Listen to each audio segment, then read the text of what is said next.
જય સ્વામિનારાયણ. શ્રી સ્વામિનારાયણ વિદ્યાસાગરના ઓનલાઈન શિક્ષણમાં હું જાગૃતિબેન દરેક વિદ્યાર્થી મિત્રોનું સ્વાગત કરું છું.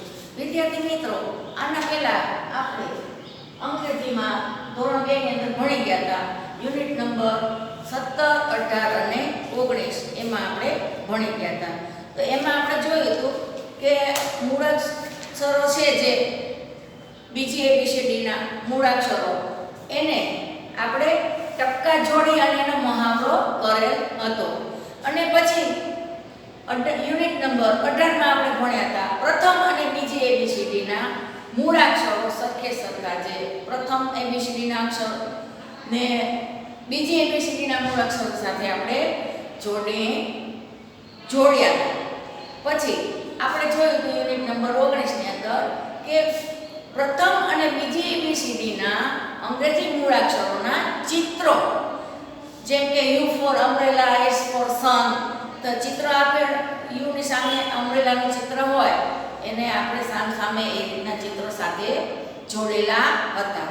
હવે આજે આપણે બાળકો ધોરણ 2 માં અંગ્રેજીમાં ભણવાનું છે વિષય, અને વિષયમાં આપણે યુનિટ નંબર 20 એમાં આપણે ભણવાનું છે કે ઉચ્ચાર સામે પ્રથમ અને બીજી એબીસીડીના અંગ્રેજી મૂળાક્ષરો લખો.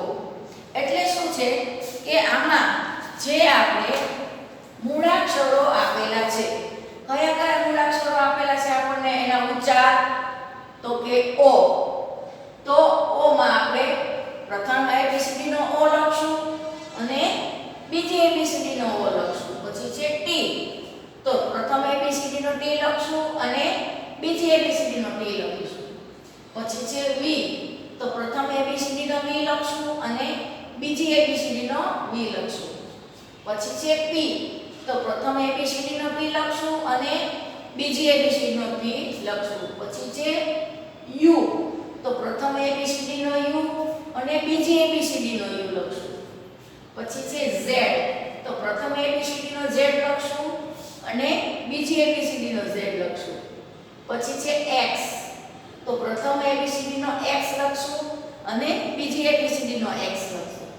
પછી છે આર, તો પહેલી એબીસીડી નો આર લખશું અને બીજી એબીસીડી નો પણ આર લખશું. પછી છે વાય, તો પહેલી એબીસીડી નો વાય લખીશું, બીજી એબીસીડી નો વાય લખીશું. પછી છે એન, તો પહેલી એબીસીડી નો એન લખશું અને બીજી એબીસીડી નો એન લખશું. પછી છે ક્યુ, તો પહેલી એબીસીડી નો ક્યુ લખશું અને બીજી એબીસીડી નો ક્યુ લખશું. પછી છે એસ, તો પહેલી એબીસીડી નો એસ લખીશું અને બીજી એબીસીડી નો એસ લખીશું. તો આજે આપણે ચાલો ભણીએ ધોરણ 2 માં અંગ્રેજી વિષયમાં યુનિટ નંબર 20 કે જેમાં ઉચ્ચારો આપેલા છે. ઉચ્ચારો આપની સામે આપણે પ્રથમ અને બીજી એબીસીડી ના મૂળાક્ષરો, અંગ્રેજી મૂળાક્ષરો લખવાના છે. તો આપણે જોઈએ એમાં ઓ આપ્યું છે, બરોબર. તો ઓ, તો આ પહેલી, બીજી ને ત્રીજી, તો શું કરશું, પહેલી લીટીથી ત્રીજી લીટી સુધી નીચે લેશું, પાછું ત્યાંથી ઉપરની લીટી સુધી લઈ જાશું, એટલે આ થયો પહેલી એબીસીડી નો ઓ. બીજી એબીસીડી નો ઓ કેવી રીતે કરશું કે પહેલી અને બીજી, તો બીજી લીટીથી નીચે ત્રીજી લીટીને અડાડશું, પછી પાછા ઉપર બીજી લીટીને અડાડશું, એટલે આ થયું બીજી એબીસીડી નો ઓ. પછી આપ્યું છે ટી, તો પહેલી, બીજી, ત્રીજી ને ચોથી, તો પહેલી એબીસીડી નો ટી ઉપર પહેલી લાઈનથી આમ આડો લીટો કરશું, પછી વચ્ચોવચ ત્રીજી લાઈનને આપણે અડાડીશું, એટલે આ થઈ ગયો ટી. હવે બીજી એબીસીડી નો ટી કેવી રીતે કરશું, તો પહેલી લાઈનથી આપણે નીચે ત્રીજી લાઈન સુધી સીધો લીટો લેશું, પછી આમ અડધું ગોળ કરી દેશું ત્રીજી લાઈનથી, પછી અહીંયા વચ્ચે આમ કરીશું, એટલે થઈ ગયો બીજી એબીસીડી નો ટી. હવે આપણે જોઈએ વી, તો પ્રથમ એબીસીડી નો વી પહેલી લાઈનથી ત્રીજી લાઈનને ક્રોસ લીટો કરશું, પછી ત્રીજી લાઈન થી પાછા ઉપર પહેલી લાઈનને લીટો અડાડીશું તો એટલે આ થઈ ગયું વી. હવે આપણે બીજી એબીસીડી નો વી જોઈએ તો બીજી લાઈન થી ત્રીજી લાઈન સુધી ક્રોસ લીટો લેશું. ત્રીજી લાઈન થી પાછા ઉપર બીજી લાઈનને ક્રોસ લીટો અડાડશું એટલે આ બીજી અને ત્રીજી લાઈનની વચ્ચોવચ્ચ જ વી આવે. પછી છે પી. તો આ પહેલી બીજી ત્રીજી તો પહેલી લાઈન થી ત્રીજી લાઈન સુધી સીધો લીટો લેશું. પછી પહેલી લાઈન થી બીજી લાઈન સુધી આ રીતના ગોળ કરી દેશું એટલે આ પ્રથમ એબીસીડી નો થયો પી. પછી આપણે જોઈએ પી કે પહેલી લાઈન થી બીજી લાઈનમાં આપણે બીજી લાઈન થી નીચેની ચોથી લાઈનને લીટો અડાડશું. બીજી લાઈન થી ચોથી લીટીને અડાડશું. પછી બીજી લાઈન થી ત્રીજી લીટીને અડાડી અને આ રીતના ગોળ કરશું તો આ શું થયું બીજી એબીસીડી નો પી. હવે આપણે જોવાનું છે યુ. તો પહેલી બીજી ત્રીજી ચોથી તો પહેલી લાઈન થી સીધો લીટો લેશું. પછી અહીંયાથી આમ ગોળ વળાંક કરી ત્રીજી લાઈન થી અને પાછો ઉપર પહેલી લાઈન સુધી અડાડીશું એટલે આ થઈ ગયો પહેલી એબીસીડી નો યુ. હવે આપણે બીજી એબીસીડી નો યુ કરવાનો છે તો બીજી લાઈન થી ત્રીજી લાઈન સુધી નીચે લેશું. અહીંયાથી બીજી લાઈન થી પાછા ત્રીજી લાઈન થી પાછા ઉપર બીજી લાઈનને અડાડશું તો પાછા અહીંયાથી આપણે નીચે આવશું. આ થઈ ગયો બીજી એબીસીડી નો યુ. હવે આપણે જોવાનું છે ઝેડ. ઝેડ જોવાનો છે તો આપણે આ પહેલી એબીસીડી થી આડો લીટો કરશું. પછી ત્રીજી લીટી સુધી આપણે ક્રોસમાં લીટો કરશું. પછી પાછો ત્રીજી લાઈનમાં આપણે આડો લીટો કરશું એટલે આ થઈ ગયો ઝેડ. હવે આપણે બીજી એબીસીડી નો ઝેડ કરવાનો છે તો એમાં આપણે કરશું ઝેડ. ત્રીજી લાઈન થી શરૂ કરશું.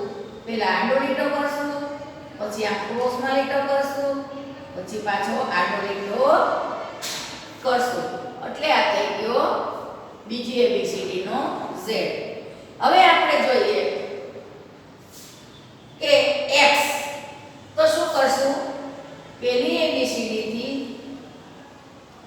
એબીસીડી નો એક્સ તો પહેલી લાઈન થી ત્રીજી લાઈન સુધીમાં આ રીતના ક્રોસમાં લીટો લેશું. પછી પહેલી લાઈન થી પાછો બીજો આ રીતના ક્રોસ લેશું ત્રીજી લાઈન સુધી એટલે આ થયો પ્રથમ એબીસીડી નો ઝેડ એક્સ. દેખાય છે ને જો આ વચ્ચેની આ પહેલી લાઈન બીજી લાઈન આ ત્રીજી લાઈન અને ચોથી લાઈન. પહેલી લાઈન થી ત્રીજી લાઈન સુધી ક્રોસમાં પછી પહેલી લાઈન થી આ બાજુ ક્રોસમાં એટલે થઈ ગયો x. તો પછી હવે આપણે બીજી એબીસીડી નો x કરીએ તો શું કરશું પહેલી બીજી લાઈન થી ત્રીજી લાઈન સુધી ક્રોસમાં લેશું. પછી એક સાઈડ થી પાછું બીજી સાઈડ થી બીજી લીટીમાંથી ત્રીજી લાઈન સુધી ક્રોસમાં લેશું એટલે આ થઈ ગયો બીજી એબીસીડી નો x. હવે આપણે જોઈએ r કરવાનો તો r માં આપણે પહેલી લાઈન થી ત્રીજી લાઈન સુધી લીટો કરશું સીધો. પછી આપણે જેમ p માં ગોળ કર્યું હતું એ રીતના ગોળ કરશું. પછી ત્યાંથી આપણે ત્રીજી લાઈનને આ બાજુ ક્રોસમાં અડાડશું એટલે થઈ જાય r. હવે આપણે બીજી એબીસીડી નો r કરવાનો છે તો બીજી એબીસીડી નો r આપણે બીજી લાઈન થી અડાડી અને ત્રીજી લાઈન સુધી આવી અને પાછું ઉપર જવાનું છે એટલે આ થઈ ગયો બીજી એબીસીડી નો r. હવે આપણે જોવાનું છે y. હવે આપણે પહેલી એબીસીડી નો આ બાજુ y જોવાનો છે તો શું કરીશું તો એમાં આપણે શું કરશું પહેલા આ રીતના જેમ v કરીએ છીએ એ રીતના કરવાનો છે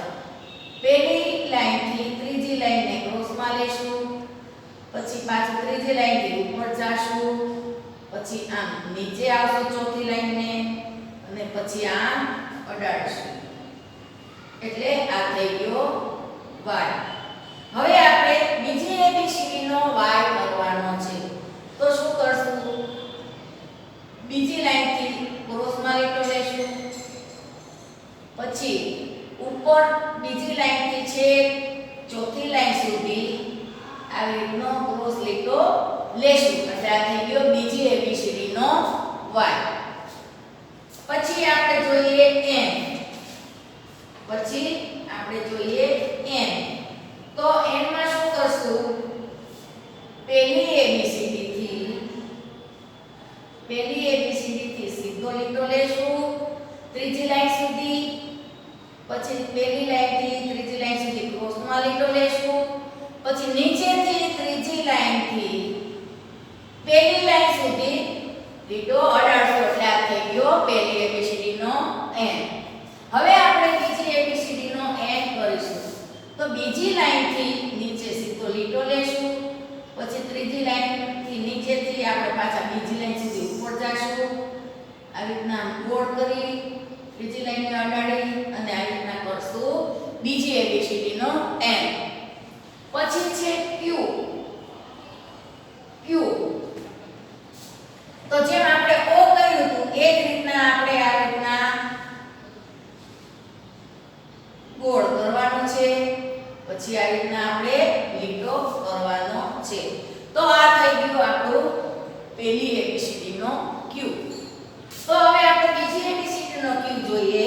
તો આપણે p આવી રીતના કર્યો તો, અને બીજી ABCD નો q કરવો હોય તો p થી ઊંધી દિશામાં કરવાનો. આ થયો p, આ થયું q. તો આપણે q માં કઈ રીતે કરીશું?